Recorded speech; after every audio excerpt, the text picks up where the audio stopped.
All right, what's up, guys? VV back with another video. And in today's video, we are going to be going over some VV labs. That's right. For those who might be new to the channel who don't know what I'm talking about, what is a VV lab?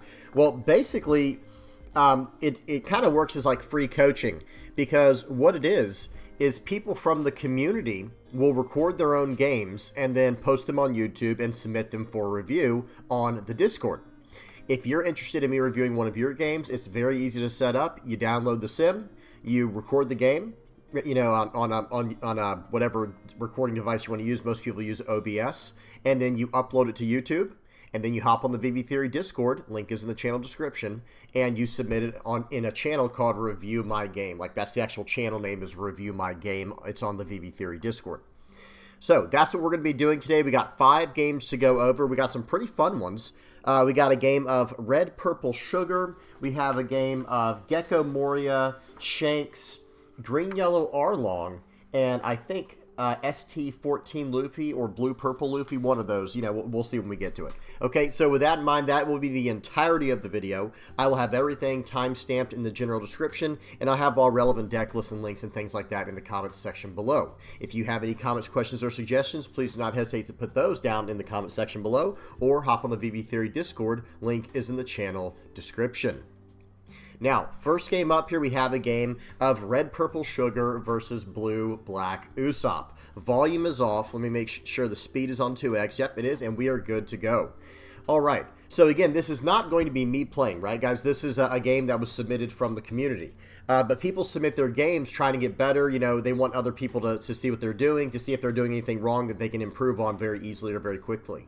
Okay, so we're starting off with Red Purple Sugar here versus Blue Black Usopp, and they are going to do a lot. So, okay, for those who are not aware of how Red Purple Sugar works, number one, Usopp went first, right? So they went to 1 Dawn, they played out the Corridor Coliseum, now they're going to swing in for 5, and then they're going to, and they went up to 3 Dawn this turn, right?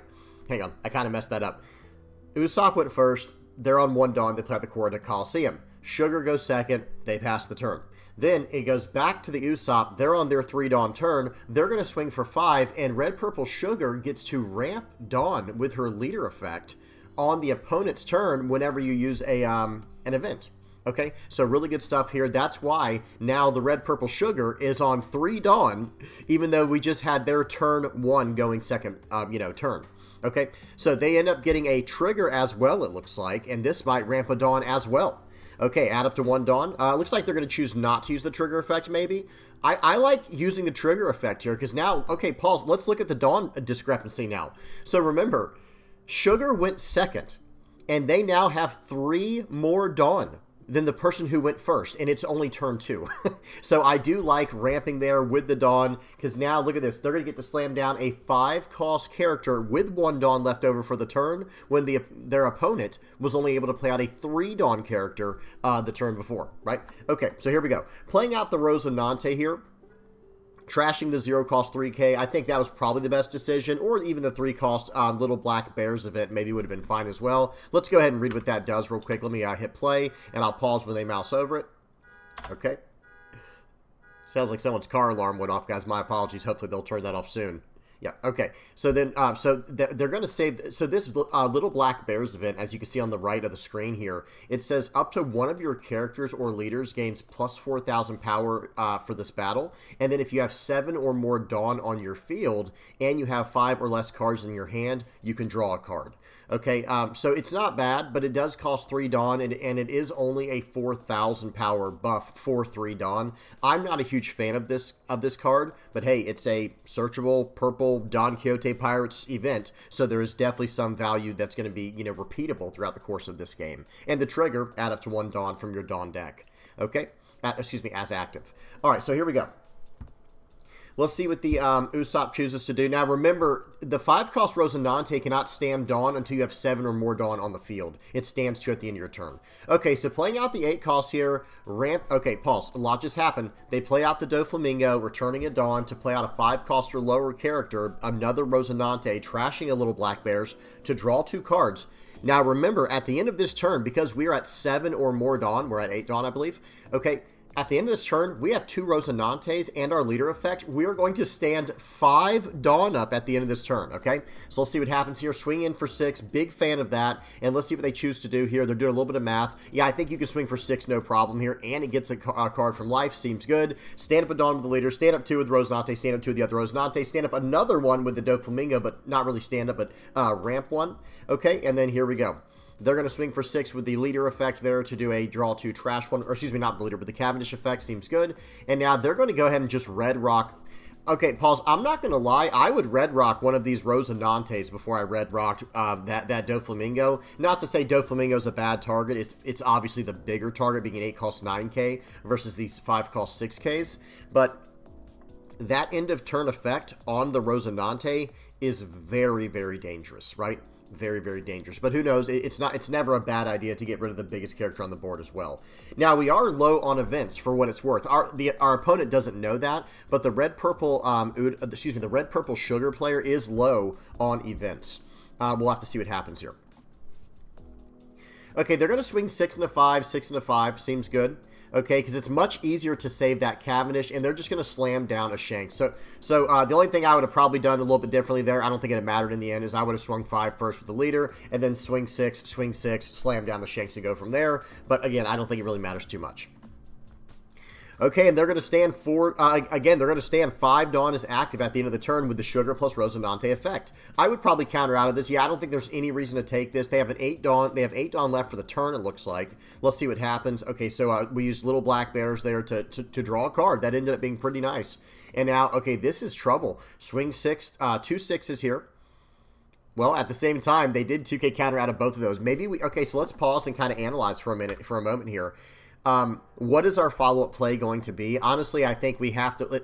We're mousing over the Viola, which is a blocker with on KO Dawn -1. If your leader type includes Don K2 Pirates, add up to 1 purple event from your trash to your hand. So we can play this out as a blocker. We're at 2 life. We do have their entire board -1k from the Shanks. But in this situation here, all right, so hear me out. I think the red-purple Shanks player was playing very, very well all the way up until this point and the turn before. I want to go back just a little bit to the turn before, because right here, knowing that we are going to play Shanks this turn, I'm going to back up just a little bit, guys. My apologies. Okay, so this is the turn before. They remove our guy. They play out the Rebecca, and that's their entire turn. Now, pause. Okay. It's okay swinging at face here 6 into 5 because at the end of the day, it is going to cost a 2k from their hand. But hear me out. I think in this situation, after now, realizing what the play was going to be, I think we should have played out the 10 cost Shanks here and go leader 5 into the Cavendish. Go ahead and give me a counter if you want to. And then 6 into the Cavendish. And then 6 more into the Cavendish with the other Rosinante. And then the 12 with the Shanks if they choose to get out of all that. I'm completely fine with that. They can draw a card if they want to. That would have taken them 3 cards from their hand just to lose the character on the board in the end no matter what, and to draw 1 card from it. So they're going -2 cards in hand, and they're going -1 card on the board, and that's just assuming they would have been able to get out of the 5-6-6, right? Like they did. And I think they would have, because now let's watch how this turn did play out. They did do a 2k counter, and then they do another 2k counter, and then 5. So they would have been able to get out of all of that if swung to the Cavendish, but not the 12k. The 12k would have for sure sealed the deal on the Cavendish there, and now what do, right? So now instead, they're going to get to draw 2, trash 1. They're going to get a card from our hand here, and now let's see what else they do. They swing it for 6 more, and now this one we probably should use the little black bears event. Very nice, and getting out of that and drawing a card.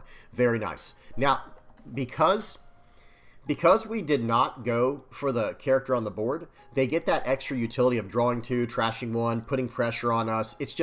It's almost always a better call, depending on the situation. There are different situations.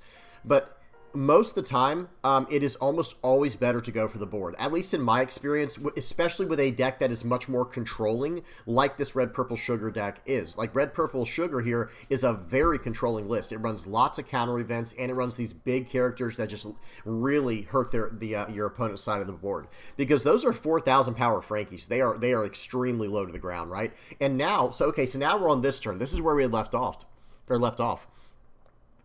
We're coming in for 6k pokes here. Yes, it does get 2k counters out of our opponent's hand, but imagine what we're doing here. We're basically saying, hey, I'm going to give you one opportunity to try to beat me next turn, you know, by doing it like this. Because, okay, 6K, that's one card out of hand, 2K. 6K more, one card out of hand, 2K. 5K with our leader, that's a 1K counter. They can technically get out of all of that and then just take the leader hit to face. However, you know what they can't do? They can't take all these hits to the Cavendish, and then, like, you know, the card's gone, right? Well, number one, the card, like I said, I think we should have gotten rid of the Cavendish last turn. Then we can focus more on going on face. They wouldn't have had as many cards in their hand. They would not have been able to fix their hand this much, because watch where we are now. We swing for 6, they have a 2K counter. We swing for 6, they have another 2K counter. Well, yeah, that's actually not super hard to believe, right? Because they were able to get their, you know, get as much value as they could out of their Cavendish. Okay, so they just nullified 2 of our attacks there. So at the very least, I think we should have swung for 7, and I would still be going straight for this Cavendish on the board, guys. That is one thing I would focus on. Okay, let's see what we choose to do now. Now we're going to attach 2 Dawn. So you see the difference there, guys? Like, that's really the main difference. We got to talk about one more thing, and we do have to bring up the chess accuracy meter here. So that was it was at least an inaccuracy, if not a straight-up mistake or a blunder. Because, did you guys see what happened there? So we attached 2 Dawn to a 5K leader, and what happened? They gave us a blocker. They gave us a 1-card answer. Whereas if we attached 1 Dawn to the Rosinante, that would have been at least 2 cards from hand, or the 1-card answer, and then we would still have the 1 extra Dawn, instead of attaching it to our leader, to attach the Rosinante to swing for 7 more, and again, we get either another character off the board, or another 2 cards from hand. You see what I'm saying? So I think that was a play mistake there, by swinging 6, 6, 7 in that manner, because we could have just done a 5K poke with our leader and gotten the same 1-card response as we got from our 6Ks from the Rosinantes, and then with the 2 Dawn we put on our leader, we could have given those 1 each to each Rosinante, swing 7, and now those are forcing much, you know, much more, how do I say this, more difficult responses from our opponent. Okay? Good stuff there. And hey, that's why people submit these videos, guys, so we can review them and see what we can learn from them. We do have the quality as high as it will go, right? Yeah, so the quality is as high as this one will go, guys. That is one thing you have to bear with me with when it comes to people recording their own videos. I don't know what kind of quality they're going to have on their computer, stuff like that. Okay, we almost missed the entire play there. Doflamingo gets played out for 8 Dawn. They're going to play out the Senior Pink. They're going to get back the event there, Little Black Bears, and they're going to stand 5 Dawn at the end of this turn. Incredible, guys. Actually, 6 Dawn, if you think about it, from the Senior Pink. So we have 6 Dawn to deal with right now. When they attack in, the 8-cost Doflamingo has a win attacking effect, or excuse me, on your opponent's attacking effect that allows you to tap a Dawn to put a Dawn into play active from your Dawn deck. So we're in a very good position here. All right, so they did get a bunch of blockers from what they did. That's fine. They're swinging it for 5. This card, how many cards has this Cavendish drawn them? It's another reason why I think it's just the better call to just get rid of that card early on. They're going to go 8 into 6, and then we're going to use Little Black Bears to get up to 10. This is a very good position we're in now. And then they end up swinging into our face here. So that was interesting from the Usopp's side. I think the Usopp should have done 8 more into the Rosinante to at least force cards out of hand, because look what we did instead. We drew a card with the 1-cost Searcher event, and then we just took the hit and drew a card. Instead of losing cards from our hand or losing cards from the board, we ended up drawing 2 cards from that effect, right? We cycled out our Searcher event, and we drew a card from life. Seems good, and now they are in a lot of trouble. They're in a lot of trouble here. So here we go. Now we're going to swing in for the 7s. I do love that. And, you know, maybe that was part of the master plan there, guys. You know, swinging for the 6s early to get all the 2K counters out of the way. They're going to 2K, 1K to get out of that. We swing in for 9. We swing in for 12. We play out the Senior Pink. We're going to get some more counter power. And again, we're just not going for the board. So that's one thing I don't quite understand why we're not going for the board, because it is a 5K character, right? We have a Shanks on the board here in the middle that gives minus 1,000 to their entire board. If we go 5 into the Cavendish, they have to give us the card from hand, right? Or else they're probably going to lose. Let's just be honest. They have to. Or they let it go, like I said, and then they have less attacks. They have less ways to cycle cards, and we're fine with it. But here we go. We're going into another turn here. They're obviously going to try to go for lethal here. I'm not saying they're going to be able to get it, but they're going to have to try to go for lethal. So they use the event there and a 1K counter to get out of that. And here we go. They're going to load up. They're going to swing in for 9, draw 2, trash 1. Okay, so countering out of that.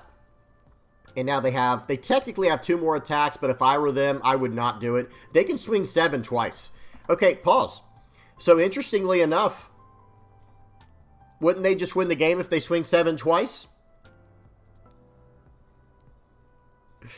What on earth?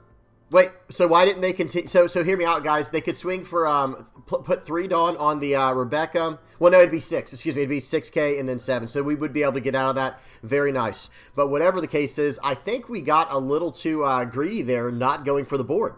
Because if we control the board, we win for sure. This guy decided he wasn't... I don't know if he like did a miscalculation there or what.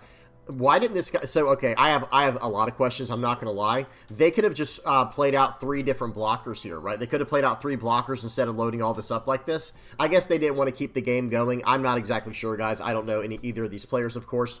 But hear me out. I think they should have just done the swing 7 strategy here, or 7-8, because they did have an 8K Kairos. I'm talking about the blue-black Usopp player.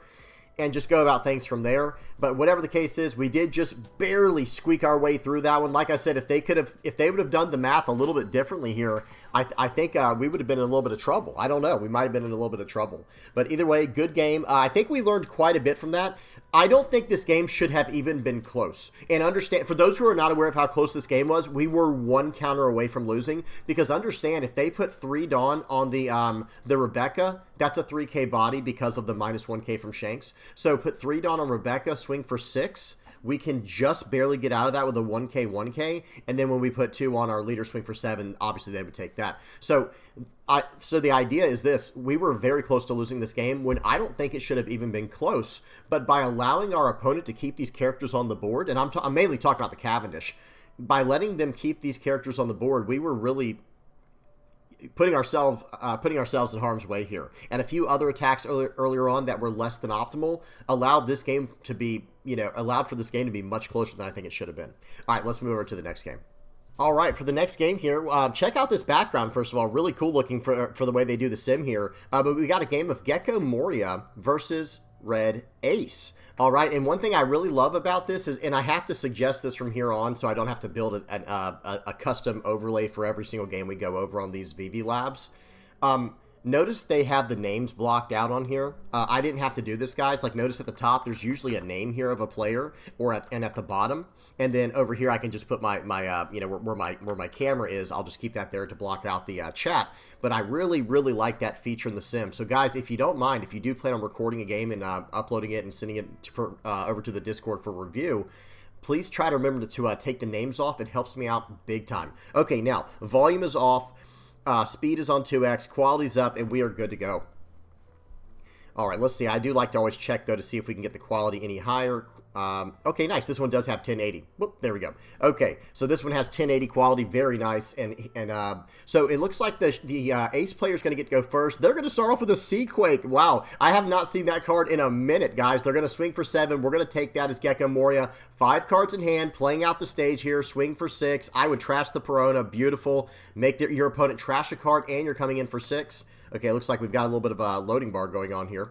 What's going on? There we go. Okay, we're swinging in for 6. I really love this play. Pause. They give us a Shanks for that, and now we're still coming in for 6. They take it. Pause. So far, we are off to a fantastic start. They had to use a Seaquake to get rid of our blocker.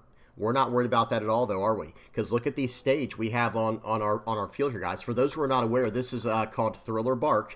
Of course, it's the Thriller Bark stage, and it allows us to pay 1 and then tap the stage and bring a 2-cost or lower Thriller Bark card from our trash into play. So that's going to allow us to recycle that Cerberus every single turn for the rest of the game for 1 Dawn investment. Really good stuff here, and we were able to hit their hand with an early on Perona. We have a 5K on the board. We're off to a very good start in this game.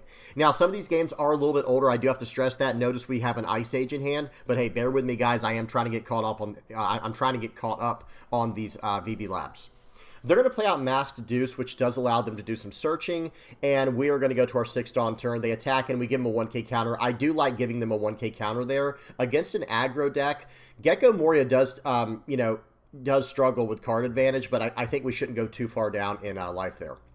Okay, now here we go. They jet pistoled our Perona from last turn, but the beauty of this leader is we can just keep returning the cards from our trash straight to the field and get their own play effects every single turn. Now, let me see what the follow-up play is here. We're probably going to pay 1 Dawn to use the Filler Bark stage to bring back the Cerberus or any other better effect we have in there, and then play out a Kumasi. If that is the rest of this turn's play, I'm a big fan of that. Let's see what our player does here. Okay, so they're going to... Oh, they had to discard a card, excuse me. Oh, wow, they get a Flame Emperor pause. They got a Flame Emperor trigger from their life there, and it hit our Perona. But hey, again, I don't think we're actually upset about that if we continue to drop their hand size down in the process, because we'll keep using that Perona every single turn. So it does kind of slow us down, to be fair, so we're not attacking their life as aggressively, but we're starting to really get control of this game with their hand. Really well played there by the Gecko Moria player, and I may have reconsidered that with the Ace player. I don't know if I would have done that. Okay, I'm saying I don't know if I would have chosen to get rid of the Perona. Okay, so 2 into 2 here. I think we probably just let this go. Okay, we're going to counter out. So I would have actually just let that card go because they swung in with a 2K Masked Deuce here. They're going to get rid of the Kumasi. They're coming in for 8 with double attack. We would have taken that regardless, but I think I would have actually been fine letting the Cerberus go here. But hey, not like a play mistake. That's just more of a preference thing. So again, let me just pause and talk about that for a second. If we were to bring up the chess accuracy meter, it's not like that would have been like a mistake or an inaccuracy or a blunder. That for me would have still just been a good play, but I would have preferred to just let the card go. Okay, that was more of a preference-based thing. All right, we're going to swing in for 6. We're going to pay 2, trashing a card from hand with our leader effect here, and we're just going to keep getting value from this leader effect. That's how you play this card. Now, they only have 4 cards in their hand, so we can't play out Perona. For those who are not aware, Perona requires you to have 5 or more cards in hand. Your opponent to have 5 or more cards in hand. Okay? All right, playing out the T-Bone, very nice, getting rid of that character, developing another body. We have a blocker, we have 2 life, we have 2K counter in hand, that's not bad, and we're sitting on some really powerful cost reduction in hand, so if they play anything really big here, we're going to be able to remove it with Absalom from the trash with our leader effect. Swinging it for 5, let's give him a 2K counter, keep our life low, that's why, or excuse me, keeping our life high, and that's why. Now, that Ace is a little bit of a nuisance, right? Because that can prevent one form of KO once per turn by going minus 2,000 for the turn. But watch this. We can swing... Okay, I'm going to talk about something we could have done in a minute here. We're going to swing for 7 into face. We're going to probably trash whatever we did there, play out the Absalom, removing this card. They're going to save it, or not. Okay. Were they not able to save that? I'm sorry, guys. Did I miss something there? I'll have to reread that card later. I could have sworn they could have saved the Ace there. But what I was going to say we should have done, actually, was use the leader effect here, or excuse me, swing 7 into the Ace, or even 6, because if I'm not mistaken, that Port-Gosti Ace that just went to the trash says once per turn, you can go minus 2,000 power to the character to save it from a KO effect. I could be off on that. Someone correct me in the comment section down below if I'm off on that a little bit. My apologies if I am. But we could have swung into it with our Gecko Moria, forcing them to use that interaction to get our full attack off and everything, and then we could swing in with a Lola. But they just let it go. I'm kind of confused by that. I'll have to reread that card later. I could have sworn that's what it did. Okay, here we go. So we're going to go ahead and play out the Cerberus here. And then we're with our Thriller Bark stage. And now we're going to swing in for 6 with Lola. We're going to play out the Perona, making them trash another card. Now, that was a little bit scary. I'm not going to lie. We just gave them a 2K counter. If they can swing in for 7 and 9 here, we might be toast, guys. Uh-oh. Hang on. Uh-oh. So our opponent just... Our opponent still won the game. I was going to say they threw the game. They didn't throw the game. That was incredible. I forgot about the effect of the Ace there. So that was really incredible. Let me go back to what we did there. I just got completely sidetracked. All right, so hear me out. Playing out the Perona here was very dangerous because we only have 1 life left. Let's go back to the beginning of this turn. I do not think we should have played out the Perona, guys. That's just my personal opinion. And watch how that would have affected the game. Now, they would have had 1 card in hand. Let's see what they discard. We play out the Perona. Okay, and what do they discard? They discard a Ace. Okay, so it didn't matter anyway because that would have just been a brick in hand. Now, watch this. Excuse me. Now, right here, they play out the 7-cost Ace. I thought they threw this turn away. I was like, wait, why are they swinging 8 and then 7? The leader effect on Ace, watch this. They're going to swing for 8. Now, if we had our 2K counter in hand right here, guess what? Guess what would have happened? Of course, we could 2K to get out of this, okay? Or, watch this, we could have even taken it thinking like, okay, I'll get out of the 7K attack like what I would have done. But we got a 2K counter from our hand anyway, or excuse me, from our life anyway. So if we'd kept the prone in hand, we could have gotten out of the 8 or the 9K attack, no problem here. But because we played out our 2K counter, they were able to get us there. Now, hey, that was a good game to both players there, but they caught us at the end. I think we got a little bit too greedy. Hear me out. Let's go back one more time to this turn right here. Everything was done perfectly here. I think we're in a great position. Playing out the Cerberus, that was completely fine. But actually, I'm gonna go back just even a little bit more. I want to see for the whole start of this turn. So right here. So the one thing I would have done differently here is I would have swung 7 into this ace. And I would have used the Absalom to KO the ace, making it go minus 2,000 power for the turn with the once per turn effect, and gone from there. Does that make sense? But whatever the case is, that was fine. They wanted to take this because our opponent was basically saying. So watch this. We do end up trashing the Lola. We play out the Absalom. We KO. So let me pause. Okay, perfect. Here's the card on the screen here. If this character would be removed from play by one of your opponent's effects, instead, you may give this character minus 2,000 power for the turn. I'm so confused by that, guys. I'm so perplexed. I think what the answer was, though, is our opponent was just going for lethal this turn no matter what. So they decided, no, let me just let this card go so he doesn't attack into it, because I think our follow-up play was going to be swing 6 into it with Lola, or 7 or 8 or something, into that card with Lola. And then they would have only taken 1 hit this turn. But our opponent decided, no, I'm going to take this hit, and I'm going to take the hit from Lola, and I'm just going all in next turn with the 7-cost ace we know they have in hand, right? They trashed an ace from hand, and they had an ace for the next turn. But watch this right here. We did have a slight play mistake. Swinging for 6 was fine, actually. But right here, I think we should have not played that card out. Yes, we made them trash a card, but look what they trashed. They trashed a 7-cost ace when, guess what? They had another one in hand. I think keeping as much counter power in our hand as possible here is the best chance for us to win, knowing we're going against a super aggressive aggro deck. Good game, though, to both players. That was a really close one. But hey, you know, I love playing out Perona in Gecko, especially from trash. If you're playing it out from trash, that's completely fine. But playing it out from hand after turn 1, playing out our 2K counters is always going to be very dangerous, especially against a deck like Portgosti Ace. And I'm going to be honest, guys, I think up to this point, our Gecko Moria player played everything very, very well. We just got hit with that one second, like, I don't even want to call it a misplay, but it kind of was a misplay getting the 2K counter out of our hand just to make them trash a card in their hand at this stage of the game. We got a little bit greedy there, and they caught us slipping for just 1 second, and that's all they needed to capitalize, and they won that game by a 1K counter. Good game to both players. Let's check out the next one. All right, next game up, we got a game of red Shanks versus yellow Enel. Okay, we got some fancy backgrounds in today's video, guys. We got some really fancy backgrounds for the sim, and look, this one's even got some fancy sleeves here. Okay, very, very nice. Okay, volume is off. The speed should be on 2x. It is. Quality is all the way up, and here we go. Don't ask me, guys, how people do this with their sim. I don't have the answer for you. I don't know how they do it. Okay, but it looks like we got a bikini model for our Dawn as well. Okay, very nice. Very, very nice. So we're swinging in for 6 here. Hang on, this game is going extremely fast. I know I have it in 2x speed, but they're actually just playing very quickly here. So right here, we are going second as Shanks. The Enel player is going first, and they're not attacking us at all. That is a common strategy for Enel to use, is the starve strategy. And I believe when these games were recorded, these probably were recorded back with when Rygo was still legal. Okay, so don't be surprised if we see that. Let's see what happens. So here we go. We do have the Red Force stage in play. I'm a big fan of that. Another thing, guys, don't ask me for the deck list. You'll have to ask around on the Discord if you want to try to find the deck list. I don't have any of the deck list for the VV Labs. Okay, so Enel is going to. So hang on there. Did we just KO the? Did we KO the Shirahoshi? Hang on a second. So we play out. So we swing for 6. They take it, and we play out the Marco here. No trigger, by the way, and we KO the Shirahoshi. Interesting. Okay, I don't know if we needed to do that. I don't know if that card even mattered at all to us, like just at all. And then okay, now we're gonna save the Marco. Interesting. I'm not opposed to that. I'm not opposed to saving the Marco, but now we had to do it at what cost here? Okay, now maybe it was the right call because now we can follow up with a 8-cost Rayleigh here to get rid of the Gidatsu.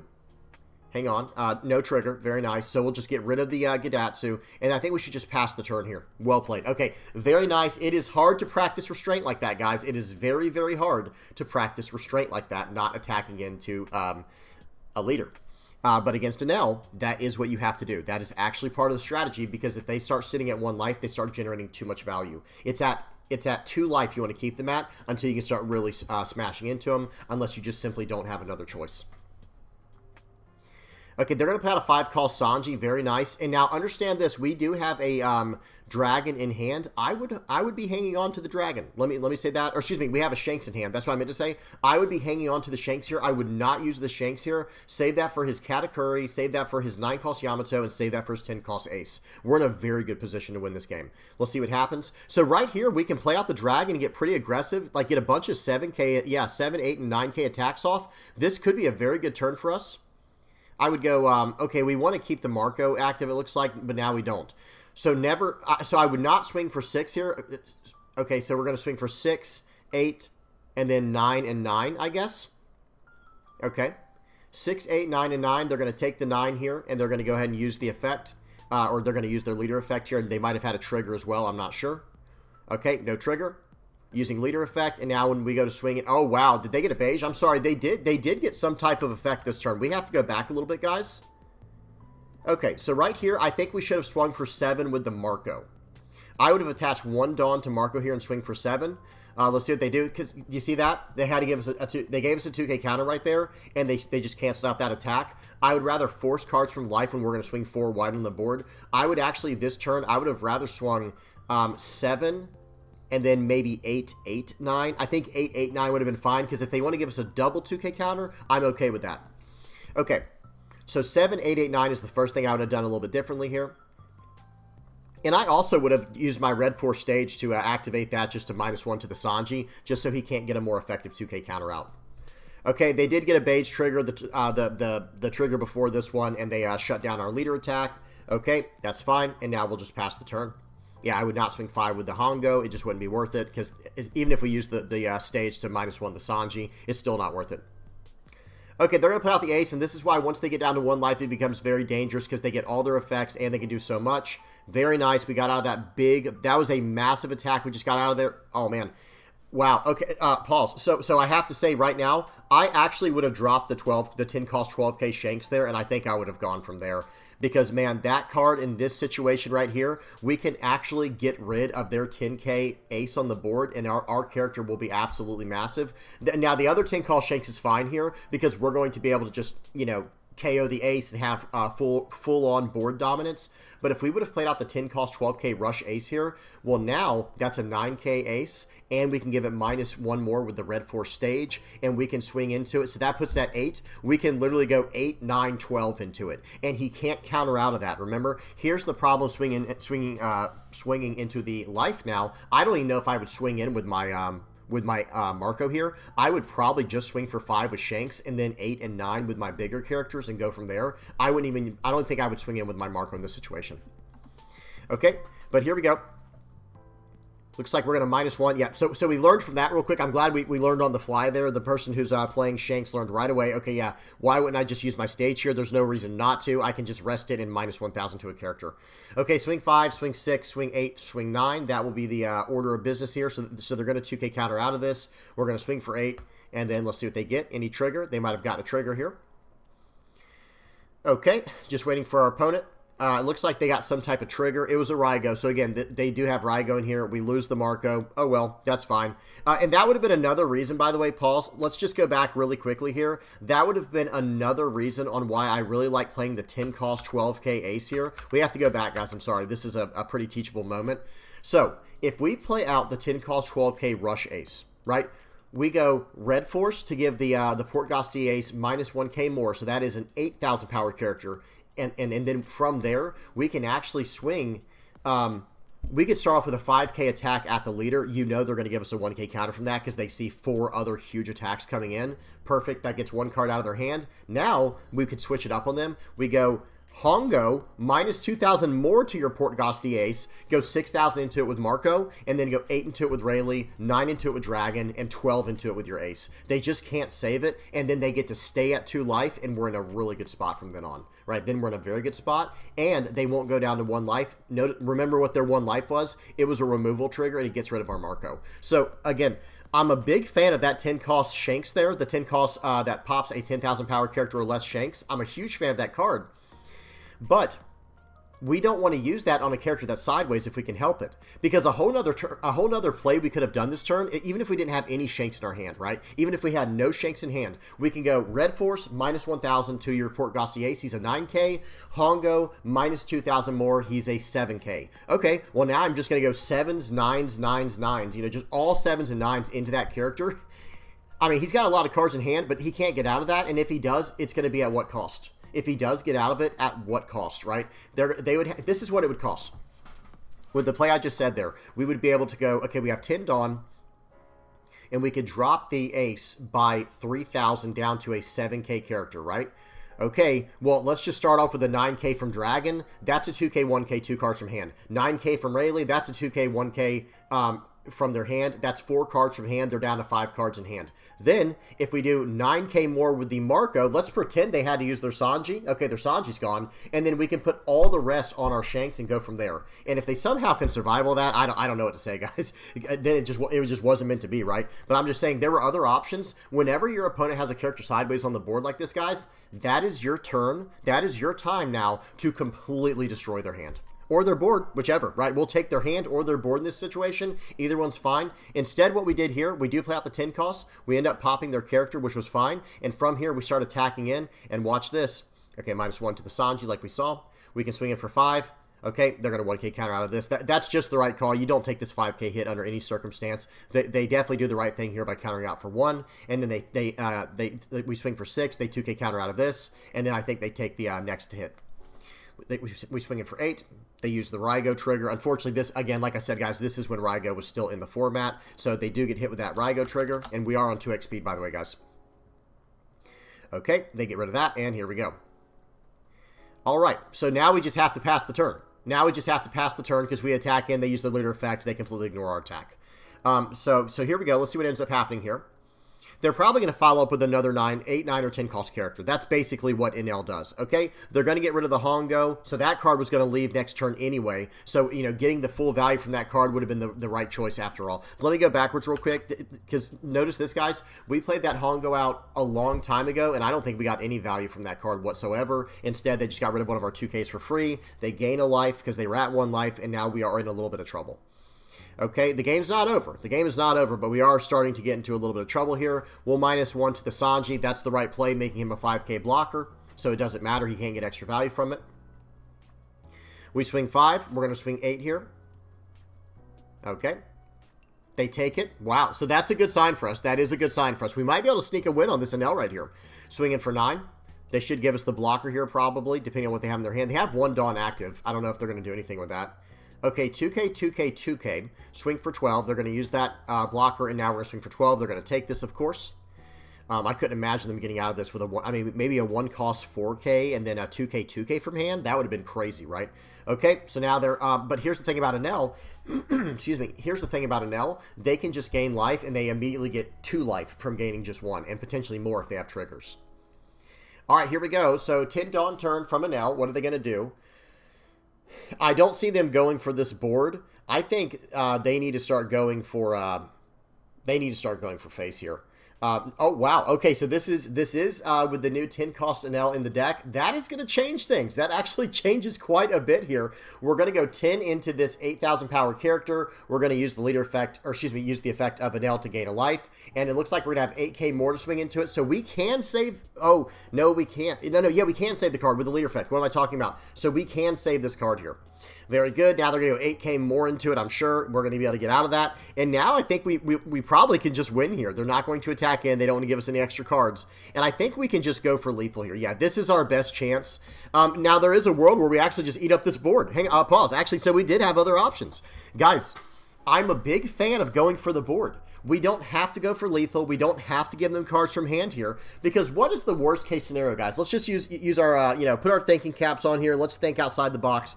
What is the worst case scenario right here if we go for their board when they have 5 cards left in hand? Remember, that's an 8,000 power and a 10,000 power character on the board. We get 2 12k attacks immediately with our Shanks, with our 2 Shanks. So 12 into 10, that's a 2k 1k.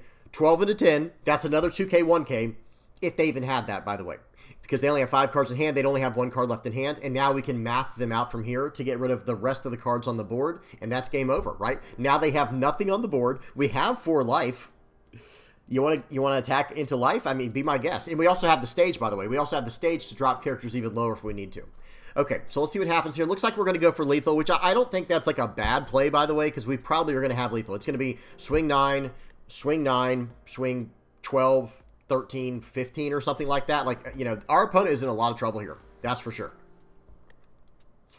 Okay, so we're swinging in for 9. I think they're probably going to take this. Okay, they did have the counter. Interesting. So 0 cost 3k and a 2k counter. Swing for 9. Now let's see what kind of triggers they get. Any crazy triggers here? That could change the whole game. Okay, so no, there was no trigger of that hit. Here we go. All right. No trigger, and good game. Very nice. Okay, I was going to say I got scared there. There was a small pause, but hey, good game to both players. That was really well played by both players there. But again, the main turn I want to focus on, I believe it was this one, right? Yeah, it was this one. It was this turn right here. So they swing in. Okay, now it's going to be back to our turn. Pause right here. So I personally would not have used the Shanks there. Let me pause when we have the 10 Dawn. I personally would not be using the Shanks here. That's the only main difference I can see in this entire game. I would have literally just gone, okay, play out my other 10, well, excuse me, I'd have played out the Shanks here, but not this Shanks. I'd have played out the 10 cost 12k Shanks here, and then, okay, so that gives -1 to his whole board, right? And then I would -1 more with Red Force. And then I would -2 more with the Hongo. And now all of a sudden, that Portgosti Ace is -4. That's a 6,000 power character for the turn. I'm going to start off with a 6k poke into it with Marco. And then I'm going to go 8, and then 9, and then 12. If he wants to get out of that, it is going to cost him everything, guys. It's going to cost him everything. He's going to have to attack into the Hongo with his leader or something next turn. That's fine. But then, again, we get rid of his entire hand, and that's assuming he could have gotten out of it. Because he would have been a 6k that would have had to stop a 6, 8, 9, 12k attack. Right? That would have been very, very dangerous, especially if we had done the bait first by swinging for 5 into him with our leader. That would have been 1 card out of hand. He would have only had 8 cards left in hand, and he would have the blocker. He would have the 1 blocker, but what all can he do from there? He won't even be able to attack into our 10 cost 12k character, unless he wants to dedicate Dawn to the entire turn, into his ace to try to win from there. And then on the next turn, we still have the 10 cost 12k attack, or KO, the character that's on the screen here, for whatever he plays next, which was a 9 cost Yamato. Okay, so that's just the one thing I would have done very differently there. Not a big deal, though. This ended up playing out just fine, and we were able to pull it off in the end. All right, let's go to the next game. All right, so next game we have is Green-Yellow Arlong versus Yellow Eustace Kid. Volume is off, the speed is on 2x, quality is up, and here we go. Okay, wow, very cool effect there. Very cool effect they had there. So it looks like, hang on, pause. Okay, this game started right off here. It looks like the Yellow Eustace Kid player is going to be going first, and we're going to be going second as the Arlong player. We're going to go turn 1 Nami. Very nice. That's a very nice tech card, to, for when we have to go second as Green-Yellow Arlong. Big fan of that. That's a really good idea there. Okay, and notice what we have in our hand down here, guys. This is much more of like a, probably much more of an East-Blue list because we are running the Nami. Were we able to find anything with that Nami search? Okay, let's see.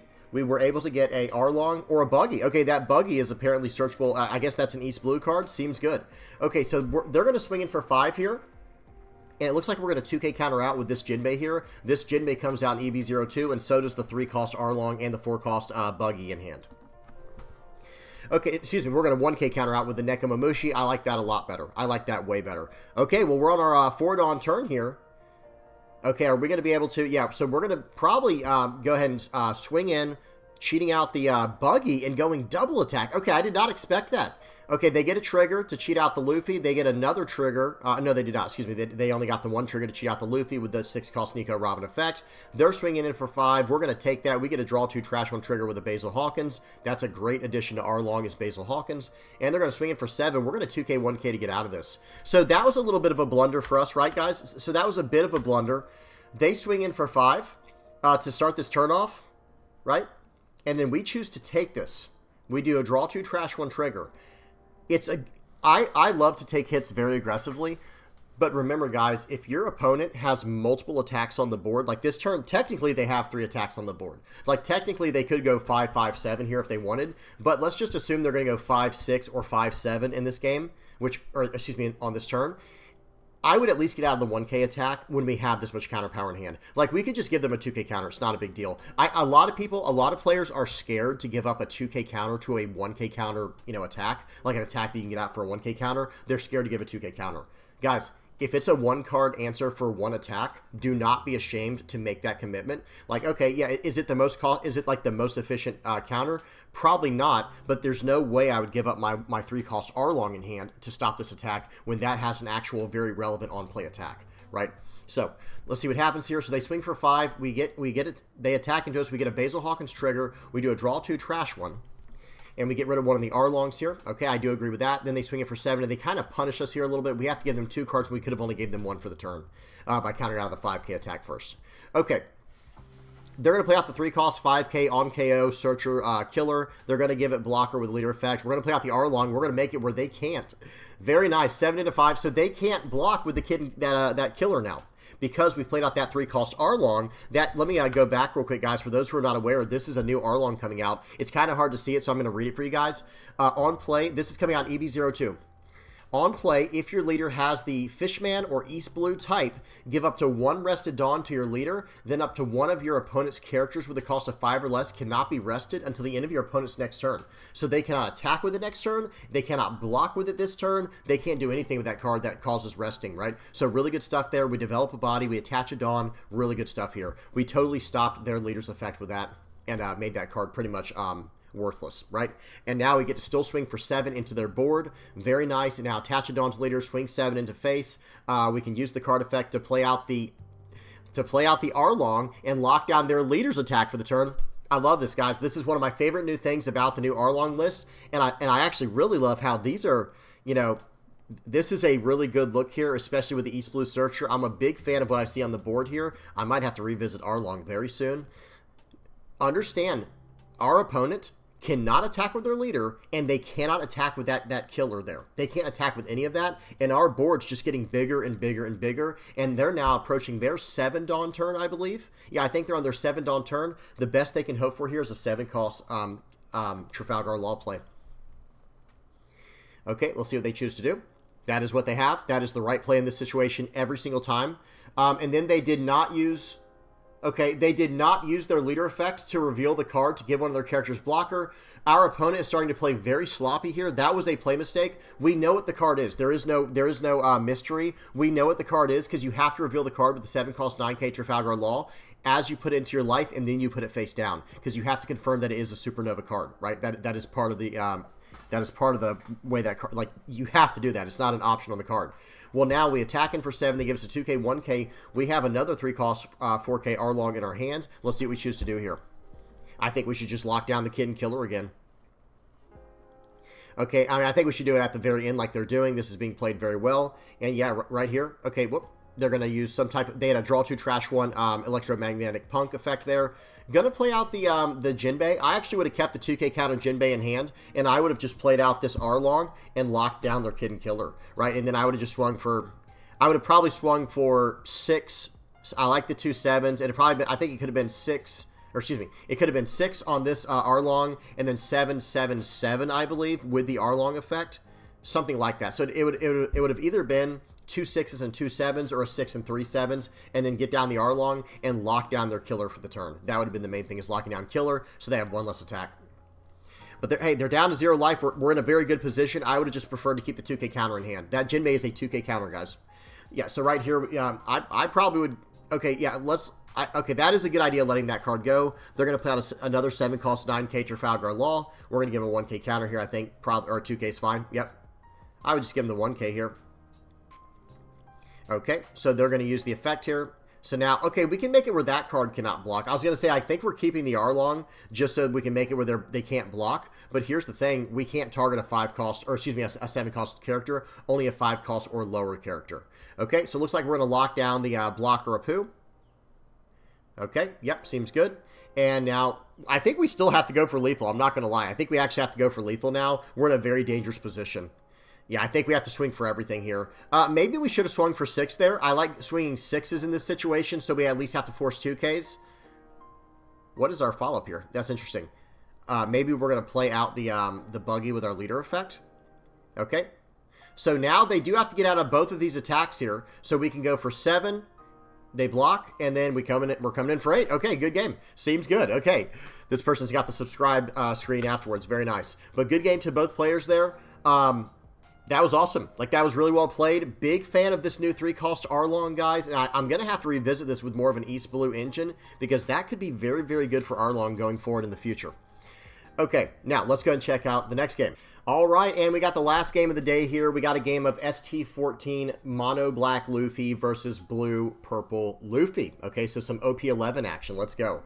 Okay, volume is off, speed is on 2x, quality is up, and here we go. Notice we do have Gecko Moria in here, so this would have been before the bans, of course. This would have been before the whole ban announcement. But that's okay. I think we still got some stuff to learn from here. And I really like this start. Let me pause this. So Blue Purple Luffy got to go first. They're going to ramp on their turn 2 with Gear 2. Going first, we play out Belmere, guys. For those who do not know what Belmere does, let me see if I can stop it right on when they click on the target. Okay, time. Oh, no. When I have the 2x speed on it, it is very hard to get it right on perfect timing here. But we'll try. Okay, we got it that time. So it's a 1-cost, 1,000 power character with a 1k counter. It's Navy type. And it has Activate Main. You may rest this character and give up to one of your opponent's characters -1 cost to their... Give up to one of your opponent's characters -1 cost to their cost, -1 to their cost during this turn. Why was that so hard to say? I feel like it's not translated properly. Like it should have said, give up to one of your opponent's characters -1 cost for the turn. Okay, I don't know, whatever. During this turn, and then your leader or up to one of your characters gain +1,000 power during this turn. So we're gonna be able to buff our leader no matter what. Notice how it says give up to one of your opponent's characters -1 cost for the turn. No problem. It says up to 1, so we don't have to give any character the cost reduction, and we could still give our leader +1,000 for the turn. Big fan of this. That's going to allow us to tack in for 6 minimum into our opponent's leader every single turn, as long as this character's on the board. Okay, now, let's get back into this game. So we played out the Belmere on turn 2, and they're going to ramp, or on turn 1, and they're going to ramp on their turn 2 with Gear 2. And now it's going to be our turn 2, and we have 4 Dawn here. We can use out the Belmere, buff our character, swing for 6. Seems good. And I like playing out the Kuzan here. Let's see what we choose to do. Love that. They play out the Kuzan, and here we go. Does the opponent want to attack into that Belmere? The answer is they absolutely should. I don't know if they will or not, but they need to. And that was the right call. And now that card worked as a 2k counter in this situation. Really high value on that Belmere already. Okay, so the Luffy's going to play out the Nami here, and they will be up to 8 Dawn next turn. They fixed their hand a little bit, and they're going to be up to 8 Dawn next turn here. So they won't be able to use the leader effect right away, but on the following turn they can. Okay, so it looks like we're going to swing for 6 into 5. 6 into 6, give -4 to the 5-cost character. And yeah, we're going to be getting rid of that card, that's for sure. He better cash in on the block right now. I think it would be smart literally to just counter with the Nami. Okay, well, we're going to punish them, and now we're going to swing in for 7. Very nice. We get rid of the blocker. They had to give us a card from hand. Now they have to give us a 2k or take the hit, or maybe a 1-cost event. Okay, they choose to 2k counter out, and here we go. I think they should have used the blocker right away and just respected the fact that it was a 1-cost. Like it had been reduced down to a 1-cost. Okay, the 8-cost Katakuri is coming down now, and let's see what happens. We do have the Kuzan on the board, and we were able to 2k counter out to save it. This is a scary situation for Blue Purple Luffy to be in. Just use the Katakuri. Okay, guys, if they don't use the Katakuri here, I don't understand. Yeah, absolutely punish them. They did get a Dawn ramp there with It's to Die For the event, but now we play out the Sanji. We KO the Katakuri, and here we go. We're swinging in for 6 here. They're going to give us a 2k, and we'll pass the turn. Our opponent should have absolutely every single time blocked out with that Katakuri, knowing that it was a 4-cost character afterwards, because you know it's going to get removed. Okay? At least you should assume pretty safely it will be removed. Okay, so they're going to play out the Sanji now. That cheats out the Katakuri. They're going to swing 6 into... what did they swing into? We 2k countered out, right? Hang on. 6 into 5, and we give him another 2k counter. And, hey, guys, this Luffy's going to just keep eating this board alive, right? This Luffy... The Mono Black Luffy player here is just going to eat this board up every single turn. Okay? So this is an interesting turn. Can we play out the 8-cost Garp here? I don't even remember what the Garp does. We're swinging for 7. Please block. This guy does not learn, guys. He does not learn. But hey, okay, this time we didn't fully punish him, I guess. But hey, let's see what happens here. They're gonna block. Okay, they did get the value there. Seems good. I think we should have played out the 8-cost Garp there. Am I mistaken? I'll have to see what that card does. I think we should have just swung for 6 with the Katakuri, or excuse me, with the Kuzan, and then attached it on to leader and played out the Garp. All right, so here we go. We're just kind of bashing in. This is working out pretty well. They take that, play out the Kobe, get rid of this this Katakuri, trashing a brick from our hand. Seems good. All right, what are they going to do now? I think they're going to finally be able to get rid of one of our characters here. Okay, and I'm reading on the side here where my head is, guys. They whiffed that search with the leader effect. They picked no cards. They placed the cards on the bottom. They just drew a random card for the turn. Oh, man. 9 into 5. Yep, that card's gone. Do they have a 9-cost Charlotte Linlin or no? Or not? They're going to go 6 into 4. Yeah, we got to let that go. They have to have 9-cost Linlin, or I think the game's just over pretty much, pretty much on the spot. Okay, so they do have a 9-cost Linlin. That's going to help them out big time. They're going to Dawn -1. They're going to trash a card from hand. They're going to gain a life. They're going to push our Sanji to the bottom of our life. And here we go. They're still in the game. It's definitely not over yet. But I think we need to play out this Garp here. Because I believe the Garp can satisfy his own condition here if we have a Dawn attached to our leader. I will read that as soon as I can. -2. All right, there it is, guys. There's the Garp. Hang on. Let's go back and read what the Garp does real quick. He tapped it really quickly here. -1, and now... Oh, I got to try to time this just right. Okay, I missed it again. Oh, well. All right, he's going to use the effect there. It's going to do... you have to put 2 cards to the bottom of the deck. And remember, so here's the leader right here. If you have 1 Dawn attached to your leader, it gives all of your characters +1 cost for the turn. Okay, that's just a static effect that happens if you have the Dawn ×1 on there. It's just a continuous effect, right?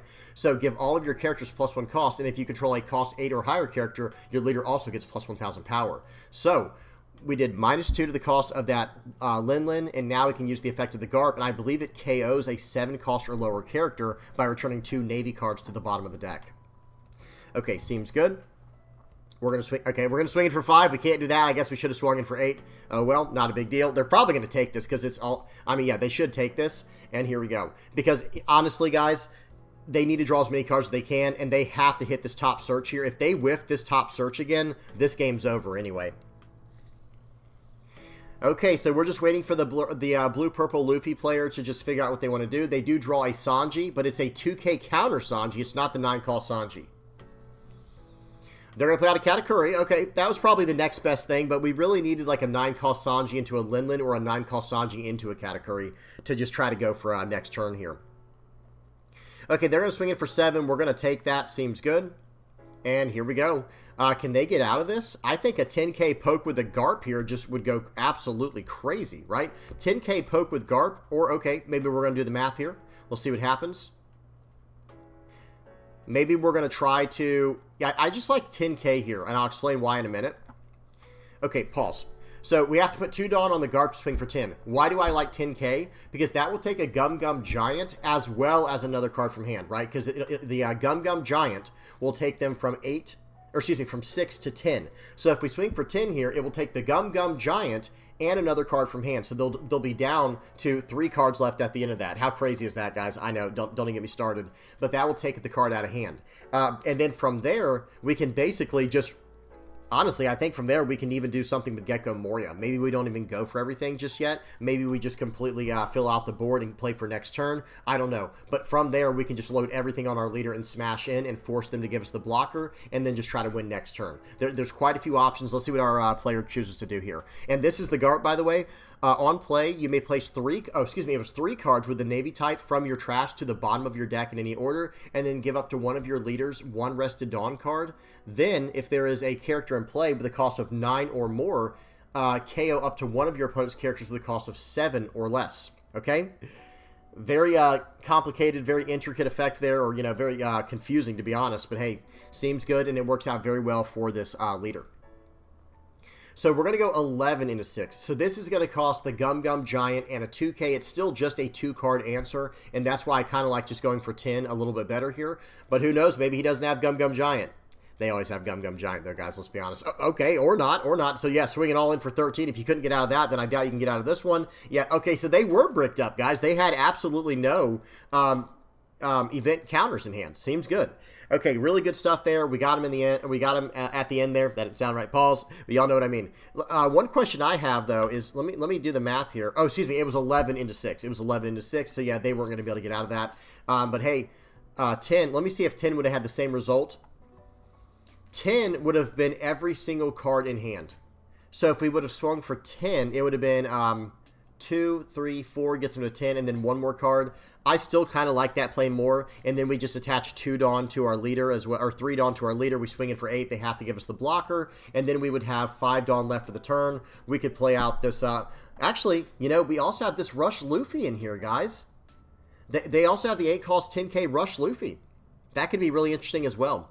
Anyway, whatever the case is, good stuff, good game to both players. There were probably a lot of different ways to operate at the end there to like try and make that work at the end. And honestly, the answer was, do they have Gum Gum Giant or do they not? Because if they have Gum Gum Giant, they get out of the 11K attack no matter what, because they go +4, +2, and that's just a 2-card answer. That's why I was saying I think it's better to just swing for 10. And in this situation, you know what they would have had to do?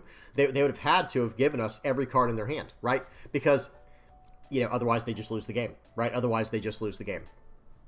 And at that rate, then we get to swing for 5 with the leader, like I was saying, and we can just develop out this 4-cost Hina and just pass for next turn, and we actually have a ton of counter power in hand, and we can just try to win on the next turn. Would they be able to get rid of our Garp? Probably not, because that would have been a 9-cost character, and we can 2K counter out if he attacks into it with the Sanji, and they can't do much more than that. You know, they have to play out blockers as well or gain life. They're just in a lot of trouble. All right, that was a fun one there. Good game to everybody. Those, all those games were just absolutely incredible. Really enjoyed doing that. I'm still a big fan of doing these VV Labs. I think some people were scared I was done with them. I'm not. I've just been kind of moving things around, trying different things on the channel, trying different formats for my videos. So, guys, if you want to submit your stuff, do not be scared to. But I will say this. I only do one video from each person. Let me just kind of go back to the very beginning here. Hang on one second, guys. I want to show y'all something. Like, when I first started doing these videos, people were giving me, like, multiple games at a time. You can't really see very well, but just know whenever you see past this first row, everything after that is like multiple games they submitted from the same person. I can only do one game per person at a time. It's just the best way to do things so that I can feature as many new players on the channel as possible, and be able to give everybody a fair chance at getting their game reviewed. So good stuff, though. That was a lot of fun. Hopefully everybody learned something. Let me go ahead and go over to the outro screen now. Bring that up. Here we go. And yeah, guys, if you're supporting my channel, oh, I got to move these sensor bars here. Got to get those out of the way. There we go. Guys, if you're supporting my channel in any way, shape, or form, I really appreciate it. Whether you're liking, subscribing, sharing, commenting, viewing, using my TCG Player affiliate link, whatever you're doing to help me out, I really appreciate it. Thank you guys so much. The people who donate through Patreon and PayPal, the Playmat supporters, YouTube members, and Discord community, thank you to everyone who's keeping the channel going, keeping the dream alive. I really appreciate it. Thank you guys so much. Please don't forget to like and subscribe. If you have any comments, questions, or suggestions, please don't hesitate to put those in the comment section below. And yeah, till next time, guys. Peace.